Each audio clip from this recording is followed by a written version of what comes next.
Começa agora Revidecast, o podcast da Revide.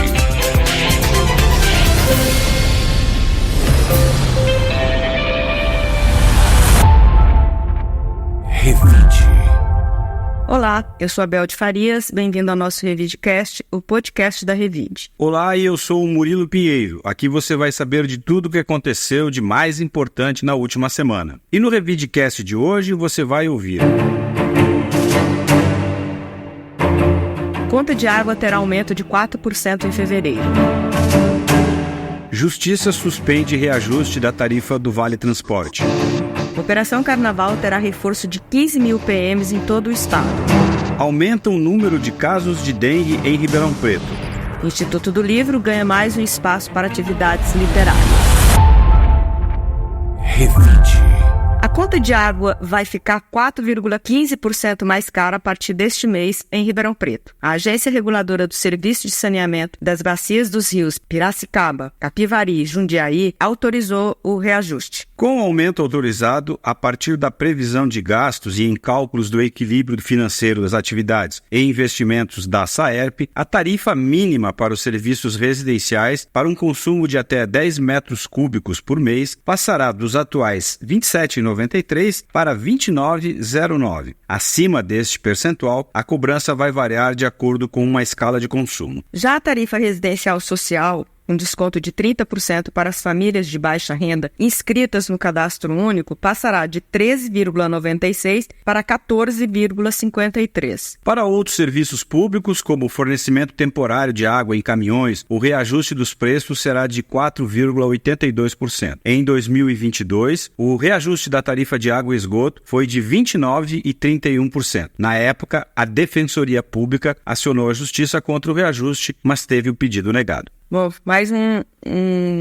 aumentinho aí pra gente pagar a conta, né? E a gente tem percebido o quanto que a conta de luz tem subido, né? Agora chegou a vez da água, né?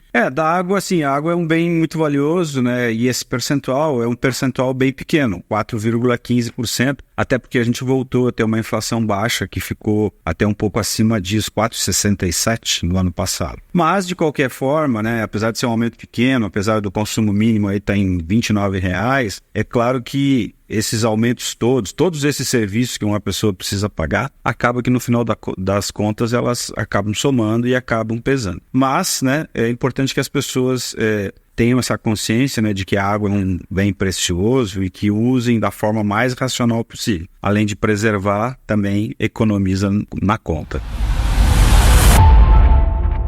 Revide. O valor da tarifa do transporte coletivo em Ribeirão Preto voltou ao debate público nos últimos dias. Em janeiro, a Prefeitura publicou decreto que aumentava para R$ 6,00 o valor da tarifa do transporte do Vale Transporte a partir do dia 1º de fevereiro. Já o preço da passagem para os usuários comuns continuaria em R$ 5,00. A tarifa das linhas alimentadoras que atende os passageiros nos bairros seria mantido em R$ 1,80. Porém, uma liminar concedida pela juíza Lucilene Aparecida Canela de Melo, da 2ª Vara da Fazenda Pública de Ribeirão Preto, suspendeu o reajuste do Vale Transporte do município. Na decisão, atendeu a ação civil pública que foi proposta pelo Ministério Público por meio do promotor do consumidor Carlos César Barbosa, que foi vice-prefeito na gestão anterior de Duarte Nogueira. Na decisão, a juíza determinou que o Executivo e o consórcio pró-urbano evitem o aumento da tarifa sob multa pecuniária no valor de R$ 50,00 por vale transporte vendido com valor superior ao permitido. O mérito da ação ainda não foi julgado. A ação civil do Ministério Público contestou a diferenciação da tarifa, assegurando que a tentativa de repassar aos consumidores os custos de produção desses vales vai contra os interesses patrimoniais das pessoas que fazem uso das passagens, tornando-se uma prática abusiva e desvantajosa entre usuários do mesmo serviço. Em nota, a Prefeitura afirmou que o decreto que reajustou o valor da tarifa é composto de parte do acordo de renovação do contrato de concessão do serviço de transporte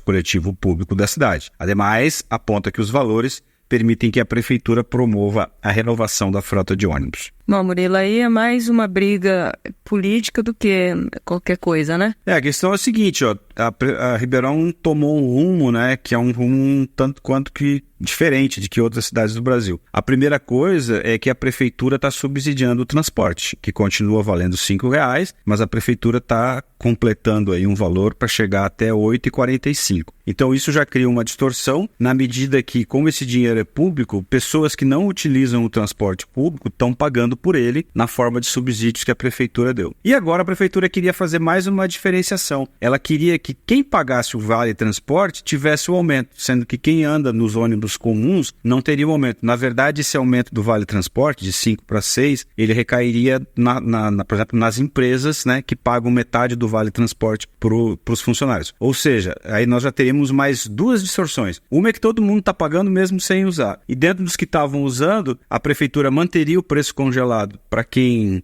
usa o transporte no seu dia a dia, mas queria reajustar o vale transporte. E aí o promotor Carlos César Barbosa, né, que já foi até vice do Nogueira, entrou com essa ação aí e o aumento foi suspenso. Na verdade, o financiamento do transporte público em Ribeirão Preto caminha por uma série de distorções que vão ter uma consequência mais séria lá na frente, porque esse subsídio não vai poder ser mantido indefinidamente. Revide.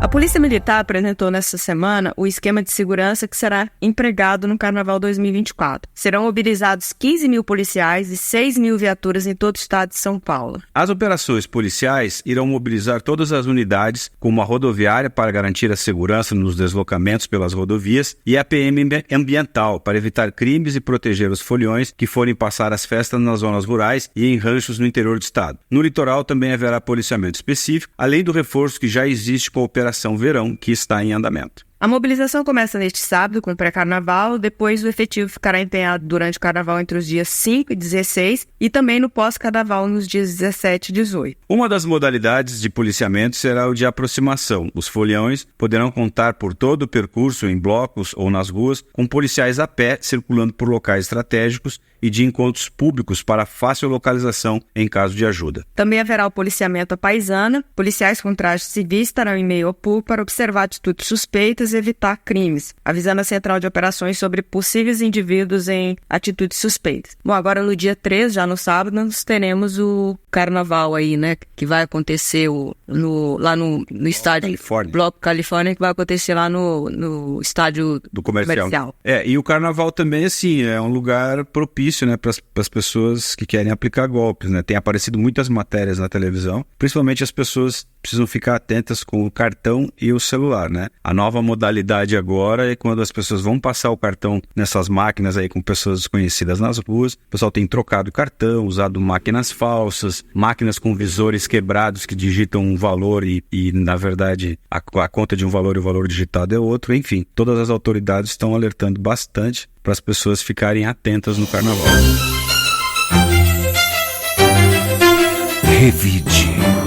O número de casos confirmados de dengue em Ribeirão Preto entre 1º de janeiro e 31 de dezembro de 2023 fechou em 11.892 casos, né? Esses casos subiram 59 em relação ao todo o período anterior. São 4.410 vítimas do mosquito Aedes aegypti a mais. Ainda há 25.339 casos em investigação. A cidade ainda pode enfrentar nova epidemia em 2024, com o retorno do sorotipo 3 da doença. Este vírus não circulava no Brasil desde 2006. O risco é maior para quem já foi vítima do Aedes aegypti. A situação pode se complicar por causa do período de chuvas, mais frequentes no verão até março. São 3 casos em janeiro. Mas 630 novos casos foram anunciados em um mês. Era 11.262 até 30 de novembro. Os dados são atualizados mensalmente. A média em 2023 ficou em 36 por dia, 1 a cada 40 minutos. Foram 8 mortes em decorrência da doença em 2023, 13 em março, 2 em abril, 2 em maio e 1 em junho. Em 2022 ocorreu uma morte. Ribeirão Preto fechou 2022 com 20 ocorrências diárias em média. Além do recorde de chuva no verão e no início de outubro, a falta de atenção e de cuidado da população propiciou o surgimento de criadouros e a proliferação do mosquito Aedes aegypti.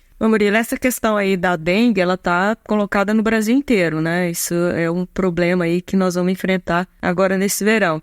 Eu, particularmente, já tive dengue, é terrível. Que doença horrorosa. Pois é, um problema que coloca todo mundo em risco, tendo em vista aí essa quantidade de chuva, né, que a gente tem tendo nos últimos tempos, e também um problema velho que permanece, né, que é a falta de cuidado aí de zeladoria das pessoas, né, que jogam muito no lixo na rua, deixam muitas garrafas espalhadas, e tá todo mundo cansado de saber que a dengue, né, ela tá sempre no entorno do quarteirão onde mora, e que se as pessoas cuidassem disso de uma maneira mais assídua, a gente não teria problemas tão sérios como esse, né? Estamos vendo aí na nossa nota sobre o assunto, né? Vários casos de morte de pessoas, né? Que podem morrer por causa de uma doença dessas, né? Que é uma doença que poderia ser melhor prevenida. Se tivesse disponível para todo mundo a vacina, eu já estava lá na fila.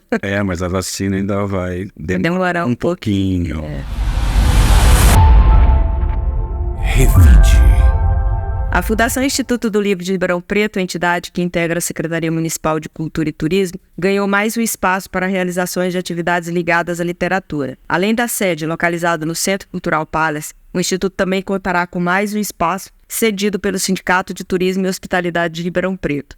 A parceria entre a Fundação e o Instituto do Livro de Ribeirão e o Sinditur foi firmada com a presença da superintendente da Fundação, Cristiane Bezerra, Agnaldo Rodrigues da Silva, presidente do sindicato, Paulo Braga, diretor administrativo, e Edvaldo Arantes, coordenador de Cultura e Educação e Relações Públicas. O Sinditur está localizado na Rua José Leal, número 1340, no bairro Alto da Boa Vista. Mas é sempre bom, né, Murilo, mais um espaço aí para divulgar a cultura na cidade, né? Sem dúvida, né? Vamos ampliando os espaços aí, formando um cordão da literatura e da leitura de livros aí, que é sempre importante para a cidade.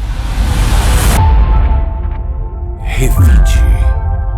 E o repórter Paulo Apolinário vai nos contar os detalhes da Revide dessa semana, que circula em sua versão digital. Oi, Bel, Murilo e ouvintes do Revidecast. Na matéria de capa da Revide Digital desta semana, nós trouxemos um levantamento sobre os prédios históricos de Ribeirão Preto. Falamos sobre a dificuldade da revitalização e manutenção desses prédios tombados. Também falamos com o secretário da Cultura, especialistas e historiadores sobre os possíveis caminhos a serem tomados para manter vivo o patrimônio histórico de Ribeirão Preto. Além disso, na entrevista da semana, nós falamos com Fátima Aparecida Silva, presidente do Sindicato dos Policiais Civis de Ribeirão Preto, que acaba de lançar um levantamento apontando para um déficit no número de agentes em Ribeirão Preto. Então, para saber mais detalhes sobre estas e outras notícias, acesse o portal Revide e nos siga nas redes sociais. Revide. A repórter Gabriela Maulin traz os destaques do portal Revide desta semana. Olá, eu sou a Gabriela Maulin e venho agora com os destaques do portal Revide. O Centro de Eventos Ribeirão Shopping, assim como os centros de evento dos shoppings Multiplan, serão transformados em espaços Multiplan Hall. A mudança em Ribeirão Preto teve início no dia 1º de fevereiro e o espaço já está de cara nova. Mais informações você encontra no portal Revide. Pela primeira vez na carreira, o piloto de moto velocidade da Secretaria de Esportes de Ribeirão Preto, Léo Marques, vai disputar a corrida R3 Horas da Yamaha Racing. Considerada a maior prova de endurance da América Latina, a R3 Horas vai contar com a participação de 140 pilotos do Brasil e do exterior, com idades entre 11 e 64 anos. A largada da prova é igual à tradicional corrida de Le Mans, na França, onde os pilotos ficam fora dos carros e precisam correr até eles para começar o percurso. A corrida acontecerá neste domingo, 4 de fevereiro, a partir das 9h30. Para as pessoas que quiserem assistir, basta acessar o canal da Yamaha no YouTube ou no Band Esportes. Por hoje é só e até a próxima. Revide. E o professor Cleide Vasconcelos vai nos dar uma dica de filme ou série para o fim de semana. Boa noite, boa tarde, bom dia. Hoje falaremos de um filme de terror. Está no Prime Video, se chama A Avó. É um filme espanhol sobre uma avó que sofre um derrame e ligam para a neta dela, que é uma modelo em Paris, para que ela vá avisando e ela vai para lá para cuidar da avó, porque não existe mais ninguém da família no mundo. É um filme de terror. A casa é velha. É velha não, é antiga. Ela tá lá com a avó não fala, só fica sentada numa cadeira, às vezes levanta, às vezes dá umas risadas. E vai acontecendo umas coisas meio estranhas lá. Então assim, esse filme, ele é excelente, bom? Não sei. Ele é ruim? Não sei também. Mas ele tem alguns diferenciais. Primeiro que é você tentar tirar uma situação de suspense, de terror, de uma senhora que tem mais de 90 anos, que fica sentada, magrinha, toda enrugada, que é o próprio retrato da fragilidade humana no final da sua existência. E então, é interessante, mas eu não sei, também por outro lado, achei que faltou explorar mais um pouco isso. E, de certa maneira, o diretor, ele meio te dá umas dicas bem dadas de para onde vai esse filme e como ele vai terminar. Mas como foi feito propositadamente, é isso que fala. Essas dicas, eu acho que era a ideia do diretor mesmo. Para quem gosta de filme de terror, vai lá. Não tem sangue, não é uma questão de gore explícito. Acho que é um climão e tem umas coisas diferenciadas por conta de ser uma avó. Mas não tem essa violência explícita de sangue, de matança, não é isso. É um climão, ó. É isso. Tchau. Bye.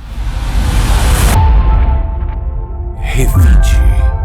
E a minha dica de livro que eu vou comentar hoje é um livro chamado O Que é Meu, do José Henrique Bortolucci. É um livro pequeno em número de páginas, mas gigante no conteúdo. O autor tem 38 anos, é professor de Sociologia na Fundação Getúlio Vargas e sócio da consultoria Maranta, especialista em democracia, inteligência política e sustentabilidade. O livro, Murilo, conta a história do pai dele. A obra reúne as memórias da infância, da uma infância pobre, no interior do estado aqui de São Paulo, e relatos do seu pai, que é um caminhoneiro que desbravou o norte com muita reflexão sobre o Brasil da década de 70, aquele Brasil da ditadura militar. A obra também apresenta esse fosso educacional que ainda é uma realidade no Brasil. O Que é Meu narra a história do autor, cujo talento para os estudos o coloca em outro lugar na sociedade, e os pais que não concluíram o ensino primário. Então, durante toda a história que ele vai contando, ele vai mesclando o texto dele com a fala do pai. Então, como o pai fala, da maneira como o pai fala, é muito bonito, é muito emocionante. Então, e tem outro detalhe, quando ele decide fazer a história contar a história do pai dele, que ele está